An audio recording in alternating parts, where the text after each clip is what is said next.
하나님 아버지, 말씀 앞으로 나아갑니다. 말씀이 우리 가운데 떨어져 결실할 수 있도록 그 생명의 말씀이 우리의 깊이 뿌리 내리며 삶 속에서도 더욱 결실하게 하여 주옵소서. 예수님 이름으로 기도드립니다. 아멘. 오늘은 보살피게 하심이라는 제목으로 사도행전의 말씀을 통해서 함께 은혜를 나누도록 하겠습니다. 여러분, 생각나는 사람이 있으십니까? 맛있는 것을 먹을 때 생각나는 사람이 있으십니까? 좋은 곳을 여행할 때 생각나는 사람이 있으십니까? 좋은 물건을 대하게 되었을 때, 야, 이거 누구에게 선물하고 싶다 생각나는 사람이 있으십니까? 생각나는 사람이 있다는 건 행복하게 잘 살고 계신다는 뜻이에요. 생각난다는 건 그 사람이 소중하다는 뜻이니까요. 내가 소중히 여길 수 있는 사람이 있다는 건 행복입니다. 내가 소중히 여길 사람이 없다는 건 불행입니다. 여러분, 사도 바울은 어떻게 했을까요? 사도 바울 역시 생각나는 사람이 있었습니다. 미루어 본 건데, 그가 복음을 전하는 일들 가운데서 고난을 많이 겪긴 했지만 그래도 그는 외로운 사람은 아니었습니다. 생각나는 사람이 있고 말할 사람이 있었으니까요. 오늘 말씀 보면 사도 바울의 마음 깊이 생각나는 사람들이 등장합니다. 오늘 사도 바울은요, 지금 예루살렘을 향하고 있습니다. 사도 바울은 3차 전도 여행까지 마쳤습니다. 이방 나라들 가운데에 많은 믿는 사람들이 일어나고 교회가 세워지는 것을 보면서 너무너무 기뻤습니다. 그리고 예루살렘 교회에서는 힘들고 어렵다라는 소식이 들려올 때마다 이방 교회들이 우리가 돕겠다, 우리가 헌신하겠다, 기도를 모으고 물질을 모으는 그런 모습들을 통해서 정말 하나님께서 온 땅 가운데에 복음을 증거하시겠구나, 나타내시겠구나 희망에 차 올랐습니다. 이런 희망의 소식들을 가지고 사도 바울은 예루살렘에 고스란히 다 전해주고 싶었습니다. 그래서 3차 전도 여행을 마치고 예루살렘으로 향합니다. 그런데 문제는 성령님께서 사도 바울에게 앞으로의 일들을 깨닫게 하시는데, 예루살렘에 가면 사도 바울을 기다리는 건 환영과 환대가 아니었다는 겁니다. 성령은 사도 바울에게 말씀하십니다. 예루살렘에 가면 결박과 환난이 나를 기다리고 있다. 그러니까 예루살렘에 가면 잡혀서 옥에 평생 지내거나 아니면 죽거나 자신의 생명을 담보할 수 없는 상황들이 펼쳐진다는 겁니다. 하나님이 주신 복음을 전하는 일들이 쉽지 않아서 힘들고 어려운 가운데에 그래도 여기까지 왔는데, 이 기쁜 소식을 가지고 이방 나라들이 하나님을 믿고 있고 교회들이 세워지고 있고 이러한 기쁜 소식을 예루살렘에 전하고 싶은데 가면 결박과 환난이 나를 기다리고 있다는 거예요. 여러분, 얼마나 힘들고 외롭겠습니까? 그런데 그 순간 사도 바울에게 생각나는 사람들이 있습니다. 사도 바울은 에베소 교회를 생각합니다. 너무나 소중한 에베소 교회. 사도 바울이 밤낮 사람들을 모아서 말씀을 가르치고 훈련했던, 두란노 서원을 세워서 말씀을 전해주었던 그 에베소 교회. 나중에 사도 바울은 결국 로마 감옥에 투옥이 됩니다. 잠시 풀려났던 기간들이 있고요, 다시 재차 투옥이 됩니다. 그리고선 순교하게 되거든요. 근데 첫 번째 투옥됐다가 잠시 풀려났을 때도요, 사도 바울은 에베소 교회를 돌보는 일들을 합니다. 디모데를 빨리 에베소 교회로 보내는 거죠. 에베소 교회를 돌보아라. 자기의 가장 사랑하는 영적 아들 디모데를 에베소 교회로 보냅니다. 너무나 소중한 교회입니다. 예루살렘에 가서 내가 죽더라도 그래도 에베소 교회는 내가 그냥 지나칠 수가 없지. 그 성도들 만나야지. 보고 싶었습니다. 그런데 이렇게 날짜를 따져보게 돼요. 사도 바울에게 계획이 있습니다. 예루살렘까지 가긴 갈 텐데요, 시간적으로 볼 때 오순절 전에 도착하고 싶었어요. 오순절에 많은 사람이 예루살렘에 모일 것 아니겠습니까? 베드로가 오순절에 하나님 앞에서 성령을 받고 설교했을 때 많은 사람들이 예수님을 믿었습니다. 그리고 그들이 다시 흩어져서 교회를 세웠고, 사도 바울도 그것 때문에 교회를 세우며 복음을 전하는 일들이 조금은 수월했습니다. 그 오순절을 떠올리면서 근데 오순절 전까지는 예루살렘에 가야겠다 생각하고 있는 거예요. 근데 날짜를 따져보니까요, 에베소에 들렸다가 예루살렘으로 가면 시간이 지체되어서 오순절 전에 도착하지 못할 것 같습니다.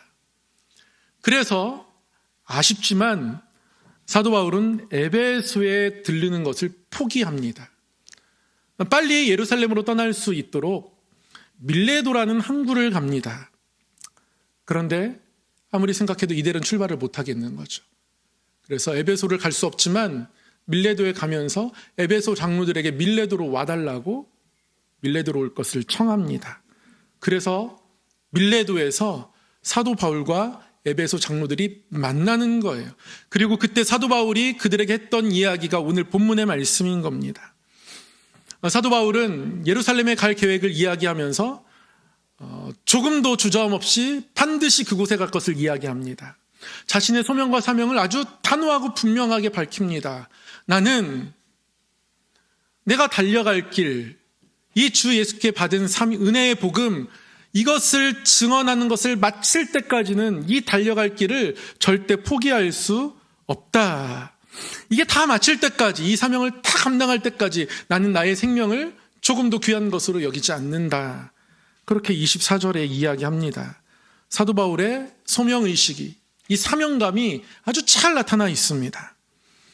그리고 예루살렘에 가서 맞닥뜨리게 될 상황도 이야기합니다. 결박과 환란이 기다리고 있고, 그래서 내가 이제 여러분들을 보는 것은 오늘이 마지막일 것 같습니다. 지금 이 만남이 마지막이란 이야기, 이 상황에 대한 이야기도 합니다. 그리고 상황에 관한 이야기까지 했기 때문에 뒤이어서 여러분들이 이제 이 에베소 교회를 잘 보살피고 돌보아야 합니다. 그들에게 교회를 부탁하는 이야기를 합니다.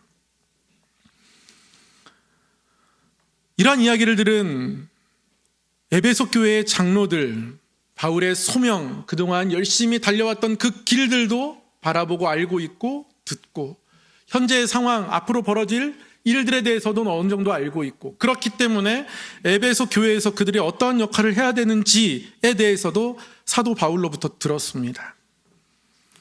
그런데 사도 바울이 이렇게 한 이야기 중에서 그들의 마음에 가장 깊이 와서 닿았던 건 25절이에요. 25절 이렇게 기록되고 있습니다. 보라, 내가 여러분 중에 왕래하며 하나님의 나라를 전파하였으나 이제는 여러분이 다 내 얼굴을 다시 보지 못할 줄 아노라. 사도 바울의 투철한 사명의식도 너무너무 아름답고 도전이 됩니다. 마음에 분명히 와 닿았을 거예요. 앞으로 그래서 더욱 열심히 교회를 돌보아야 하는구나. 그들이 앞으로 감당해야 할 일들도 그들에게 와 닿았을 겁니다. 그런데 나중에 사도 바울과 인사하는 에베소 장로들의 마음을 37절, 38절이 이렇게 기록하고 있습니다. 다 크게 울며 바울의 목을 안고 입을 맞추고 다시 그 얼굴을 보지 못하리라 한 말로 말미암아 더욱 근심하고 배에까지 그를 전송하니라. 사도 바울을 떠나보낼 때 에베소 장로들이 사도 바울을 끌어안습니다. 목에 입을 맞춥니다. 근데 어떠한 말이 계속 생각이 납니까? 어떠한 말이 그들 가운데 가장 와 닿아 있어요? 마지막이라는 거예요. 다시 그 얼굴을 보지 못하리라 한 말로 말미암아 더욱 근심했다, 이렇게 말씀하고 있습니다. 너무너무 걱정되는 거예요. 다시 못 보는구나. 교회를 지키는 것도 중요합니다. 사도 바울의 본을 잘 새기고 따라가는 것도 중요한데요. 그런데 이런 말들이 그들 가운데 남겨져 있기 위해서는요, 서로 함께 사랑하는 마음이 중요한 거예요. 에베소 교회 장로들은 사도 바울을 사랑했습니다. 사도 바울도 에베소 교회 장로들을 사랑했습니다. 에베소서에서 잘 나타나요. 에베소서에는 바울의 기도가 굉장히 많이 적혀져 있습니다. 그들이 예수 그리스도 안에 나타난 그 하나님의 사랑을 알기 원했습니다. 그 길이와 넓이와 높이와 깊이가 어떠한 것을 그들이 깨달아 알기를 원해서 간절히 성도를 위해 기도합니다. 그리고 에베소 교회에게 기도 부탁도 합니다. 너희들이 나를 위해 구할 것이 있다. 또 나를 위해 구할 것은 나에게 탐대함을 주셔서 나로 복음의 비밀을 탐대히 전하도록 그렇게 기도해 달라고 기도 부탁도 합니다. 그러니까 에베소 교회와 사도 바울은요, 서로 사랑하는 관계였습니다. 늘 생각하는 관계였습니다. 늘 생각나는 사이였습니다. 여러분, 이 모습이 우리 교회 가운데 있기를 원합니다. 여러분, 생각나는 사람이 있으셔야 합니다. 주일날 내일 교회 갈 거 생각하면 토요일 밤 어떤 생각들을 하게 되세요? 내일은 뭐 입고 갈까? 내일은 어떤 목걸이 하고 갈까? 내일은 어떤 가방 들고 갈까? 여름 내내 이 가방 들고 다녔으니까 내일은 이 가방 들고 가볼까? 이 모습이 결코 나쁘지 않습니다. 내일 드릴 예배를 소중히 여기는 마음으로 어떻게 준비할까 이런 생각하는 것도 괜찮습니다.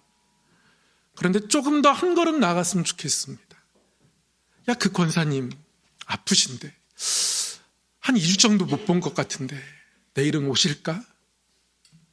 생각나는 성도가 있어야 하는 거죠. 야, 그 집사님 몇 주 못 오셨는데 어떻게 잘 감당하고 계시나? 야, 그곳 일터가 참 어렵다고 하는데 괜찮을까? 믿음 흔들리지 않고 있나? 생각나는 성도가 있어야 합니다. 생각나는 사람이 있어야 합니다. 에베소 교회가 그렇습니다. 에베소 교회는 생각나는 사람이 있고 생각나는 성도가 있어서 그 사랑으로 하나 되고 있고 그 사랑 가운데 바울과 교제하는 그런 곳이었습니다. 이게 에베소 교회의 장로들의 모습입니다. 곧 에베소 교회의 모습이기도 합니다. 우리 교회가 본받아야 할 모습이고 우리 삶 가운데도 본받아야 할 모습입니다. 사랑하는 성도 여러분, 우리 안에 서로 생각나는 사람이 있기를 원합니다. 문득문득 생각나는 사람이 있어서 기도하며 함께 동행하는 귀한 믿음의 가족의 모습이 저와 여러분에게 있기를 우리 주님의 이름으로 간절히 소망합니다. 더불어서 한 가지 더 묵상하려고 합니다. 사도 바울은 이제 에베소 교회를 장로들에게 부탁합니다. 그러면서 28절에 이렇게 말씀해요. 여러분은 자기를 위하여 또는 온 양떼를 위하여 삼가라. 성령이 그들 가운데 여러분을 감독자로 삼고 하나님이 자기 피로 사신 교회를 보살피게 하셨느니라. 하나님께서 자기 피로 사신 교회를 보살피라고 말씀합니다. 교회를 보살피라고 말씀해요. 교회는 성도들을 보살피는 공동체입니다. 또한 성도 자체가 곧 교회이기에 그러므로 성도는 교회를 보살피는 일들을 늘 감당해야 합니다. 그러기 위해서 오늘 말씀이 우리에게 아주 중요한 것을 명합니다. 삼가라 말씀합니다. 자기를 위해서 또는 온 양떼를 위해서 삼가해야 합니다. 교회를 돌보는 사람들은 삼가할 것을 아는 사람입니다. 어떤 말들을 삼가야 하는지, 어떤 행동들을 삼가해야 하는지 아는 자들이 교회를 돌보는 자들입니다. 여러분, 사랑은 삼가하는 것입니다. 사랑은 스스로를 제한하는 것입니다. 예수님께서 우리를 사랑하실 때 어떻게 사랑하셨습니까? 자기를 비우셨죠. 자기를 비우시고 모든 하나님의 하나님 되신 그 본질을 비워내시고 종의 형체를 가져서 사람들처럼 되셨습니다. 뿐만 아니라 더 낮아지셔서 종의 형체를 가지셨습니다. 그렇게 십자가에 달려 돌아가셨어요. 십자가에서 우리를 위한 속죄 제물이 되셨고 화목 제물이 되셨습니다. 예수님이 스스로를 제한하신 겁니다. 그럼 그게 사랑입니다. 교회를 사랑하는 것은 그런 거예요. 이 사랑을 통하여서, 제한함을 통하여서 하나님 안에서 더욱 동행할 수 있고 더욱 의지할 수 있게 됩니다. 부모는 자녀를 잘 키우기 위해서 스스로를 제한합니다. 부모가 되고 나면 자녀를 키우기 위해서 자녀에게 필요한 것이 있으면 내 것 조금 덜 사도 괜찮습니다. 자녀가 늘 우선입니다. 모든 가정들이 그래요. 부부 사이에도 그렇습니다. 부부가 더 가까워지려면 스스로를 제한해야 합니다. 모든 관계 가운데에 제한하면서 서로에게 집중할 때 그 사랑이 더 깊어지게 되어 있습니다. 그렇게 하면서 드디어 동행하고 동역하는 관계가 생각나는 사이가 될 수 있는 겁니다. 10월 말이 되면 어떤 종교개혁에 대해서 많이 생각해 보게 됩니다. 종교개혁의 여러 이야기들 중에 루터에 대해서 이런 이야기가 있습니다. 루터가 하나님께서 주신 이 사명들을 끝까지 감당하기 위해서 자기를 제한하고 루터를 돕는 손길들이 있었습니다. 1521년 보름스 회의라는 회의가 열렸습니다. 안건은 루터를 재판하는 겁니다. 교계를 혼란하게 했던, 교리를 어지럽혔던 루터를 여기서 이단으로 규정해야 합니다. 이단으로 규정되면 아무리 약해도 추방이고요. 추방뿐만 아니라 사형을 당하게 될 가능성이 매우 큽니다. 이 보름스 회의에서 루터는 마지막으로 회유를 받습니다. 주장을 철회하면, 지금까지 주장했던 모든 것이 틀렸다고 인정하면 없었던 일로 해주겠다는 거예요. 그때 루터가 자신의 주장을 철회하라는 요구에 이렇게 대답합니다. 나의 양심은 하나님의 말씀에 사로잡혀 있습니다. 나는 아무것도 철회할 수 없고 또 그럴 생각도 없습니다. 그리고서는 하나님께, 하나님이여 이 몸을 도우소서 기도합니다. 마지막으로 무죄를 받을 수 있는 기회를 아주 단호하게 거절했습니다. 루터의 모든 최후 변론까지 다 들었습니다. 이제 판결이 나고 회의가 끝나고 나면 루터는 어떻게 될지 모릅니다. 그런데 판결이 나기 전에 그럼 어떤 일이 있었는지 아세요? 갑자기 루터가 납치된 겁니다. 없어졌어요. 사라졌습니다. 누군가가 루터를 납치했습니다. 루터를 납치한 사람은 프리드리 3세라는 귀족이었습니다. 귀족 중에서도 굉장히 높은 귀족입니다. 어떤 백작이나 공작보다도 높은 지위에 있습니다. 황제를 뽑는 선거권을 가진 귀족들이 몇몇 있었거든요. 이들을 선제후라고 부르는데 그 중에 한 명이었습니다. 이 사람이 루터를 납치합니다. 루터를 납치해서 한 성에 머물게 합니다. 바르트부르크 성, 이곳에 프리드리히는 루터의 은신처를 마련해 줍니다. 그리고 여기서 루터는 라틴어 성경을 독일어로 번역하는 일들을 하게 됩니다. 그 모든 일들을 프리드리히가 도와줍니다. 지원해 주는 거죠. 이 사실이 발각되면 그는 그의 위치를 잃어버릴 수 있습니다. 높은 위치에 있으면 있을수록 더 조심하게 됩니다. 잃을 게 많으니까요. 그러나 그는 루터와 동역합니다.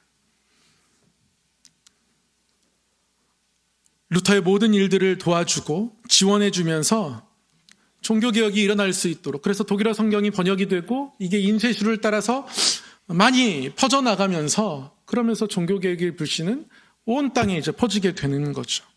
루터의 혼자 힘으로 된 것이 아니라 동역해주는 사람들이 있었습니다. 그래서 이 모든 일들이 이루어질 수 있는 것이었죠. 여러분, 루터뿐 아닙니다. 하나님께서 하시는 일들 가운데에 혼자 감당한 것이 아니라 동역으로 열매 맺었던 순간들은 너무너무 많습니다.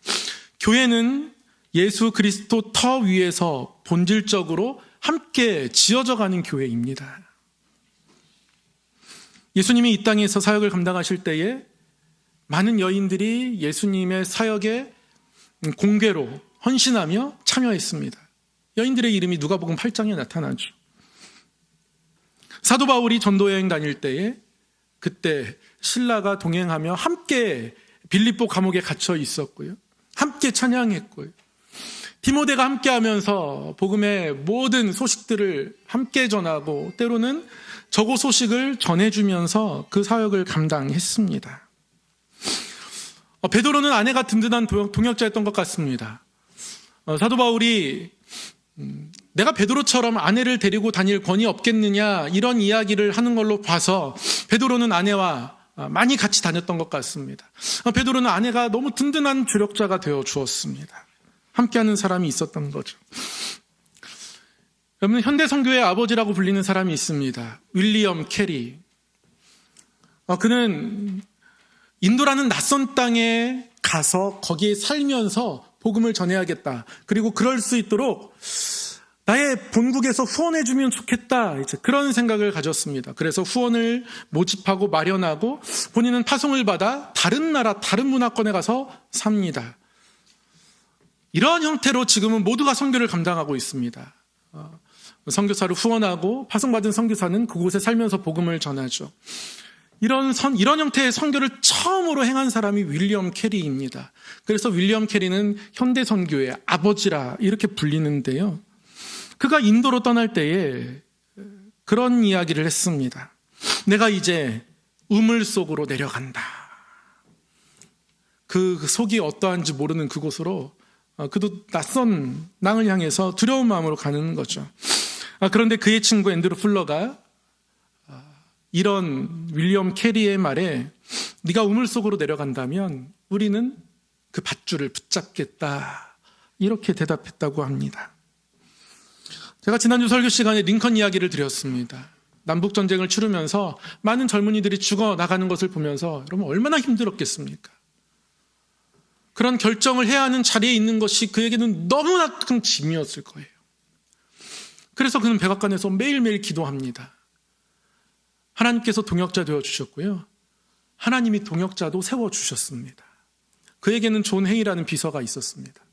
그가 매일 일기를 씁니다. 그의 일기는 책으로도 나와 있습니다. 그리고 당시의 미국 사회, 미국의 역사를 연구하는 1차 자료로 매우 중요하게 다루어집니다. 당시의 모습들을 일기장에 기록하기도 했지만 그에게는 링컨 속마음에 관한 기록도 있습니다. 한밤중에 링컨이 자기를 찾아오는 거예요. 너무 힘들다고, 너무 외롭다고.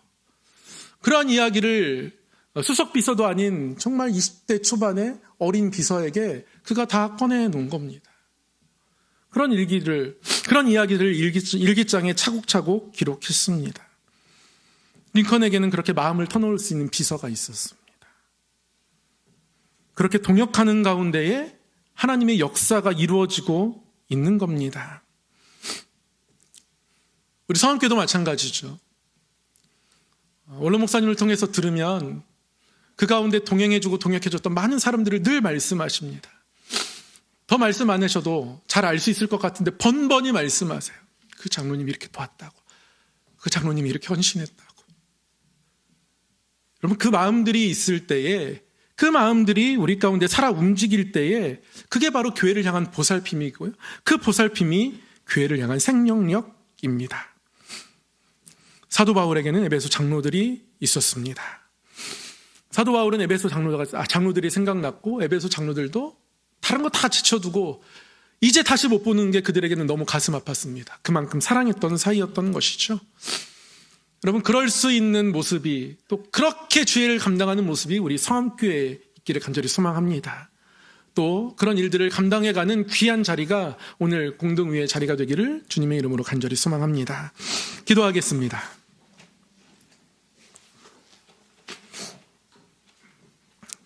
사랑의 하나님 아버지,